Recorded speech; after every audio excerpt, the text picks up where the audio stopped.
Progress continues on the way to bring back Teague Park, its project for the city of Longview. Tonight, the city council approved 2 pieces of land that they say could be used. A piece of land just off Highway 80 will be used to make more visible entrances to the park here in those renderings.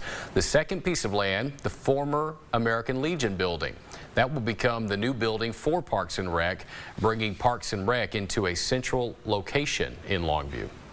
Helps us build a team. Really having us all in one location, that will tremendously change how we operate, how we function, help us work closer together to make improvements for our parks and improve our operations. The upgrades will be paid for through a $1.3 million grant awarded in 2024. Planning, we're told, is still